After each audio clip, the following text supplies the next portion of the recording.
ಬಾಗಲಕೋಟೆಯಲ್ಲಿ ಶಿವಾಜಿ ಮೆರವಣಿಗೆ ವೇಳೆ ನಡೆದಂತಹ ಕಲ್ಲು ತೂರಾಟ ಏನು ಈಗ ಬಾಗಲಕೋಟೆಯಲ್ಲಿ ಬೂದಿ ಮುಚ್ಚಿದ ಕೆಂಡದಂತಾಗಿರುವಂತದ್ದು. ಸದ್ಯ ನಿನ್ನೆ ನಡೆದಂತಹ ಏನು ಶಾಂತಿ ಸಭೆಯಲ್ಲಿ ಮುಸ್ಲಿಂ ಸಮುದಾಯದ ಯಾವುದೇ ಮುಖಂಡರು ಬಾರದ ಹಿನ್ನೆಲೆಯಲ್ಲಿ ಹಿಂದೂ ಸಮಾಜದ ಮುಖಂಡರು ಸಭೆಯನ್ನ ಬಹಿಷ್ಕರಿಸಿ ಹೊರಬಂದಿರುವಂತದ್ದು. ಇವತ್ತು ಕೂಡ ಬಾಗಲಕೋಟೆಯಲ್ಲಿ ಏನಂದ್ರೆ ಶೋಭಾಯಾತ್ರೆಯನ್ನ ನಡೆಸುವ ಆಲೋಚನೆಯಲ್ಲಿ ಹಿಂದೂ ಸಭಾ ಇರುವಂತದ್ದು. ಈ ಬಗ್ಗೆ ಮಾತನಾಡೋದಕ್ಕೆ ನಮಗೆ ರಾಜ್ಯಸಭಾ ಸದಸ್ಯರಾದಂತ ನಾರಾಯಣ ಸಾಬ್ ಬಾಂಡ್ಗೆ ಅವರು ಇರುವಂತದ್ದು. ಅವ್ರನ್ನ ಖುದ್ದು ಮಾತನಾಡಿಸ್ತಾ ಹೋಗ್ತೀನಿ.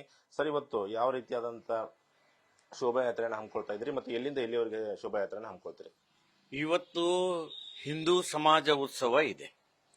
ಇದು ಈಗ ನಿರ್ಧಾರದಾಗಿದ್ದಲ್ಲ, 15 ದಿವಸದ ಹಿಂದನೇ ನಿರ್ಧಾರ ಆಗ್ತಕ್ಕಂಥದ್ದು. ಈ ಘಟನೆ ಆದ ನಂತರ ಅದು ಬಂದ್ ಮಾಡ್ಬೇಕಂತೇನಿಲ್ಲ. ಯಾರು ತಪ್ಪಿಸ್ತಿದ್ದಾರ ಎಲ್ಲರಿಗೂ ಗೊತ್ತಾಗಿದೆ, ಜಗಜ್ಜಾಹೀರಾಗಿದೆ. ಟಿವಿ ಮುಖಾಂತರ, ಮಾಧ್ಯಮದ ಮುಖಾಂತರ, ನಿಮ್ಮೆಲ್ಲರ ಮುಖಾಂತರ, ದೃಶ್ಯ ಮಾಧ್ಯಮದ ಮುಖಾಂತರ ಎಲ್ಲವೂ ನೋಡಿಬಿಟ್ಟಿದ್ದಾರೆ. ಈಗ ಅದೇ ಪದೇ ಪದೇ ಹೇಳತಕ್ಕಂಥದ್ದು ಅವಶ್ಯ ಇಲ್ಲ. ಮಸೀದಿಯಿಂದ ಶಿವಾಜಿ ಮಹಾರಾಜರ ಮೆರವಣಿಗೆ ಮೇಲೆ ಚಪ್ಪಲಿ ಬಿತ್ತು, ಕಲ್ಲು ಬಿತ್ತು, SP ಅವರಿಗೆ ಹೊಡೆತು ಬಿತ್ತು. ಇದು ನಿನ್ನೆಯಿಂದ ಎಲ್ಲಾ ಟಿವಿಗಳಲ್ಲಿ ತೋರಿಸ್ತಾ ಇದ್ದಾರೆ, ಏನ್ ನಡೆದದ ಅನ್ನೋದು ತೋರಿಸ್ತಾ ಇದ್ದಾರೆ.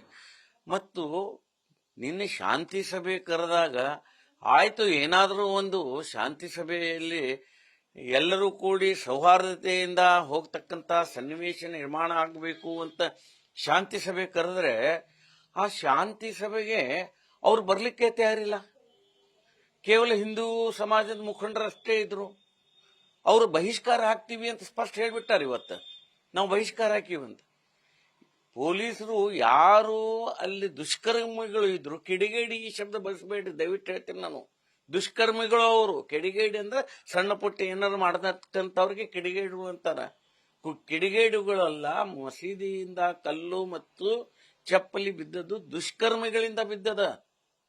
ಮತ್ತೆ ಅವರೇ ಅಪರಾಧ ಮಾಡಿ ಅವರೇ ನಮ್ಮನ್ನು ಯಾಕೆ ಬಂಧಿಸಿದ್ರು ಅಂತ ಕೇಳ್ತಾರೆ. CCTV ಆಧಾರದ ಮೇಲೆ ಬಂಧಿಸಿದ್ದಾರೆ. ಸುಮ್ಮನೆ ಬಂಧಿಸಿಲ್ಲ ಪೊಲೀಸರು. ಮುಸಲ್ಮಾನರು ಬಂಧಿಸಿದ್ರೆ ಹಿಂದೂಗೂ ಬಂಧಿಸ್ಬೇಕಂತ, ಅಂದ್ರೆ ಅಲ್ಲಿ ಬಂಧಿಸ್ಯಾರಂತ ಇವ್ರಿಗೂ ಬಂಧಿಸ್ಬೇಕಾ? ಇದು ಎಲ್ಲಿ ನ್ಯಾಯ? ಇದಕ್ಕ ಎಲ್ಲರ ಒಂದು ಫುಲ್ ಪಾಯಿಂಟ್ ಕೊಡಬೇಕಾಗಿದೆ. ಇದೇ ರೀತಿ ಮುಂದುವರೆದ್ರ ಬಾಗಲಕೋಟೆಯ ಜಿಲ್ಲೆಯ ಪರಿಸ್ಥಿತಿ ತುಂಬಾ ಹದಗೆಡ್ತದ.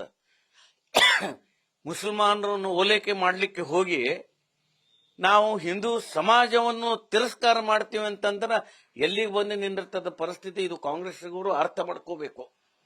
ನಾವು ಯಾರಿಗೂ ವಿರೋಧ ಮಾಡಬೇಕಂತ ಎಲ್ಲಿಯೂ ಹೇಳಿಲ್ಲ.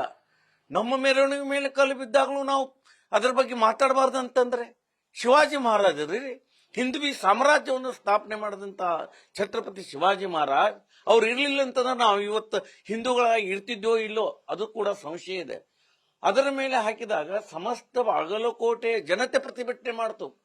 ಅಂಗಡಿ ಮುಗ್ಗಟ್ಟುಗಳನ್ನು ಬಂದ್ ಮಾಡಿ ಪ್ರತಿಭಟನೆ ಮಾಡ್ತು. ಇವತ್ತು ಸಮಾವೇಶ ಇದೆ, ಪೂರ್ವ ನಿರ್ಧರಿತವಾದಂತ ಹಿಂದೂ ಸಮಾವೇಶ. ಅದು ನಡಿಬೇಕು ಮತ್ತು ನಡೆದೇ ನಡೀತದೆ. ಮತ್ತೆ ಇನ್ನೊಂದು, ಉಸ್ತುವಾರಿ ಸಚಿವರು ನಿನ್ನೆ ಇಲ್ಲಿ ಬಂದ್ರು. ನಿಜವಾಗಿ ಅವ್ರು ಬರಬೇಕಾಗಿತ್ತು. ಅವರೇ ಎಲ್ಲರಿಗೂ ಕೂಡಿಸಿ ಮಾತಾಡಬೇಕಾಗಿತ್ತು. ಮುಸಲ್ಮಾನರಿಗೂ ಕರಿಬೇಕಾಗಿತ್ತು,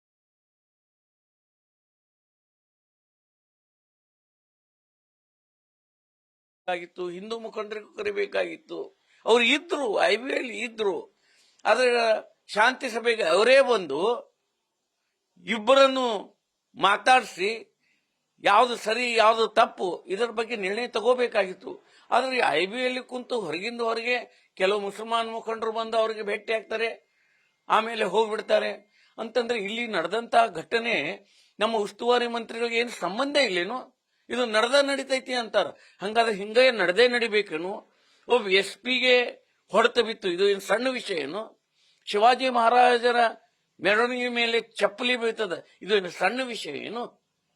ಇಂಥ ವಿಷಯಗಳನ್ನು ನಾವು ಮುಚ್ಚಿಕೊಂಡಿದ್ದರಿಂದಲೇ ಇವತ್ತು ದೇಶಾದ್ಯಂತ ಆಗ್ತಾ ಇದೆ ಈ ದಂಗೆಗಳು.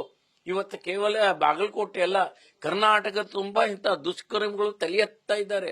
ಅವರನ್ನು ನುಚ್ಚು ನೂರು ಮಾಡಬೇಕಲ್ಲ, ಯಾರ ಕರ್ತವ್ಯ ಅದು? ಎಷ್ಟಂತ ಹೋಲಿಸ್ತೀರಿ? ಇವತ್ತು ಸಿದ್ದರಾಮಯ್ಯನವರು ಹೇಳಿದ್ರು, ಅವ್ರಿಗೆ ನಾನು ಅಭಿನಂದನೆ ಹೇಳ್ತೀನಿ. ಮುಸಲ್ಮಾನರು ಯಾರು ದಾಂಧಲೆ ಮಾಡಿದ್ದಾರೆ ಅವರನ್ನು ಹಿಡಿದು ಹಾಕ್ರಿ ಅಂತ ಹೇಳಿದ್ದಾರೆ. ಅವ್ರಿಗೂ ಸಾಕಾತೀಗ. ಅವರು ನೋಡಿ ನೋಡಿ ನೋಡಿ ಕಡಿಕ್ ಹೇಳಲೇಬೇಕಾಯ್ತು. ಮುಸಲ್ಮಾನರ ಯಾರು ದಾಂಧಲೆ ಮಾಡಿದ್ದಾರೆ ಅವ್ರಿಗೆ ಒಳಗೆ ಹಾಕ್ರಿ ಅಂತ ಹೇಳೋ ಪರಿಸ್ಥಿತಿ ಬಂತು. ದೇವರು ಅವರಿಗೆ ಸದ್ಬುದ್ಧಿ ಕೊಟ್ಟ. ಇದೇ ಸದ್ಬುದ್ಧಿ ಮುಂದುವರಿಸಲಿ ಅವರು ಅಂತ ಅವರಲ್ಲಿಯೂ ಪ್ರಾರ್ಥನೆ ಮಾಡ್ತೇನೆ. ಆದ್ರೆ ಹಿಂದೂ ಸಮಾಜ ನಾವು ನೀವೇನಾದರೂ ಇದನ್ನು ಅಂಜಿಸಿ ಸರ್ಕಾರದ ದಬಾವದಿಂದ ನಮ್ಮನ್ನು ತುಳಿತೀರಿ ಅಂತಂದ್ರೆ ಇದು ಹಿಂದೂ ಸಮಾಜ ಎಂದಿಗೂ ತುಳಿತಕ್ಕೆ ಒಳಗಾಡೋದಿಲ್ಲ. ನಾವಂಕ ಎಂದಿಗೂ ಇದಕ್ಕೆ ಅವಕಾಶ ಕೊಡೋದಿಲ್ಲ. ನಾವು ಯಾರ ವಿರೋಧಿಗಳೂ ಅಲ್ಲ.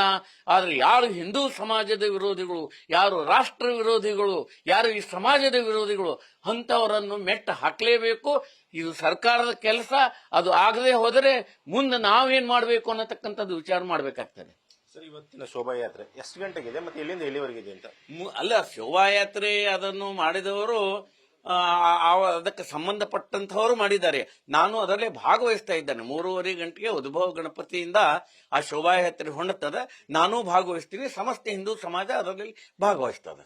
ಪೊಲೀಸ್ ಇಲಾಖೆ ಮತ್ತು ಜಿಲ್ಲಾಡಳಿತ ಬಾಗಲಕೋಟೆಯಲ್ಲಿ ನಿಷೇಧಾಜ್ಞೆಯನ್ನ ಹೇರಿರುವಂತದ್ದು. ಈ ನಿಷೇಧಾಜ್ಞೆ ಮಧ್ಯೆಯೂ ಶೋಭಾಯಾತ್ರೆ ನಡೆಯೋದಕ್ಕೆ ಪೊಲೀಸ್ ಇಲಾಖೆ ಬಿಡ್ಲಿಲ್ಲ ಅಂದ್ರೆ ನೋಡು ಏನ್ ಮಾಡ್ತಾರ ನೋಡು. ನಾವಂಕ ಪೂರ್ವ ಯೋಜಿತ ಇದು. ಇವತ್ತೇ ಈ ಘಟನೆ ಆಗಿದ್ದಕ್ಕ ಅದು ನಿಲ್ಲಿಸಬೇಕಂತ ಏನಿಲ್ಲ. ಇದು ಪೂರ 15 ದಿವಸ ಮುಂಚಿತವಾಗಿ ಪೊಲೀಸರಿಗೂ ಗೊತ್ತದ. ಪೊಲೀಸರು ಪರ್ಮಿಷನ್ ಕೊಟ್ಟಿದ್ದಾರೆ. ಆ ಮೆರವಣಿಗೆ ನಡೀತದ. ನೋಡೋಣ ಏನ್ ಮಾಡ್ತಾರ ನೋಡ್ಬೇಕಾಗ್ತದ. ಸರ್, ಈಗ ನಿನ್ನೆ ಒಂದು ಮೀಟಿಂಗ್ ಆಯ್ತು ಮತ್ತೆ ನೀವು ಹೊರಗಡೆ ಬಂದ್ರಿ. ಈಗ ಅವರು ಜಿಲ್ಲಾಡಳಿತಕ್ಕೆ ಏನ್ ಹೇಳಿದ್ರಿ ಕೊನೆಯದಾಗಿ? ನೀವು ಅಂದ್ರೆ ಮೀಟಿಂಗ್ ಮಾಡ್ರಿ ಅಂತ ಹೇಳಿದ್ರೆ ಅಥವಾ ಏನಾದ್ರು ಡಿಸಿಷನ್ ತಗೊಳ್ರಿ ಅಂತ ಹೇಳಿದ್ರಿ? ಜಿಲ್ಲಾ ಆಡಳಿತಕ್ಕೆ ನಾವು ಏನೂ ಹೇಳಿಲ್ಲ. ನಾವ್ಯಾಕೆ ಏನು ಹೇಳಬೇಕು? ನೀವು ಕರೆದಿದ್ರಿ, ನಾವು ಬಂದಿದ್ದೀವಿ. ಅದೇ ರೀತಿ ಅವ್ರು ಯಾಕೆ ಬರ್ಲಿಲ್ಲ ಅಂತ ಅಷ್ಟೇ ಕೇಳಿದ್ವಿ. ಅಂದ್ರೆ ಅವ್ರಿಗೆ ಶಾಂತಿ ಸೌಹಾರ್ದತೆ ಇರಬೇಕು ಅನ್ನತಕ್ಕಂಥ ಮನಸ್ಸಿಲ್ಲ ಅಂತಂದಂಗತ್ತಲ್ಲ. ನಾವು ಶಾಂತಿ ಸಭೆಗೆ ಬರ್ತಾ ಇದ್ದೀವಿ ಎಲ್ಲರೂ. ಮತ್ತೆ ಅವ್ರು ಬರಂಗಿಲ್ಲ ಅಂತಂದ್ರೆ ಅವರು ಶಾಂತಿ ಇರಬೇಕು, ಬಾಗಲಕೋಟೆಯಲ್ಲಿ, ಜಿಲ್ಲೆಯಲ್ಲಿ, ರಾಜ್ಯದಲ್ಲಿ ಶಾಂತಿ ಇರಬೇಕು ಅಂತ ಅವರಿಗೆ ಅನ್ಸಾಕತ್ತಿಲ್ಲೇನು? ಇದು ಕೇವಲ ಬಾಗಲಕೋಟೆ ಘಟನೆ ಬಾಗಲಕೋಟೆಗೆ ಅಷ್ಟೇ ಸೀಮಿತ ಆಗುದಿಲ್ಲ. ಇದು ಪೂರ್ಣ ರಾಜ್ಯಕ್ಕೆ ಹತ್ತತಾ ಇದೆ. ಇದು ಬೇರೆ ಬೇರೆ ರಾಜ್ಯಗಳಲ್ಲಿ ಇದಕ್ಕೆ ಪ್ರತಿಕ್ರಿಯೆಗಳು ಬರ್ತಾ ಇವೆ. ದಿಲ್ಲಿಯಿಂದ ಪ್ರತಿಕ್ರಿಯೆ ನನಗೆ ಕೇಳ್ತಾ ಇದ್ದಾರೆ. ಒಬ್ಬ ಪಾರ್ಲಿಮೆಂಟ್ ಸದಸ್ಯನಾಗಿ ನಾ ಪಾರ್ಲಿಮೆಂಟ್ ದಲ್ಲಿ ಮಾತಾಡಿದ್ದೇನೆ. ನನಗೆ ಕೇಳ್ತಾ ಇದ್ದಾರೆ. ಇದು ಪೂರ್ಣ ರಾಜ್ಯ ಅಲ್ಲ, ದೇಶವ್ಯಾಪಿ ಇದರ ಬಗ್ಗೆ ಚರ್ಚೆ ಆಗ್ತಾ ಇದೆ. ಇದು ಸಹಿತ ಗಂಭೀರವಾಗಿ ಪರಿಗಣಿಸಬೇಕು ಯಾರು ಆಡಳಿತ ಮಾಡ್ತಾ ಇದ್ದಾರೆ. ಸೆಂಟ್ರಲ್ ಇಂದ ಏನಾದ್ರು ತಮಗೆ ಹೋಮ್ ಮಿನಿಸ್ಟರ್ ಕಡೆಯಿಂದ ಏನಾದ್ರು ಈ ಬಗ್ಗೆ ಮಾಹಿತಿ ಇಲ್ಲ? ಯಾರು ಎಲ್ಲಿಂದ ಏನೂ ಬಂದಿಲ್ಲ.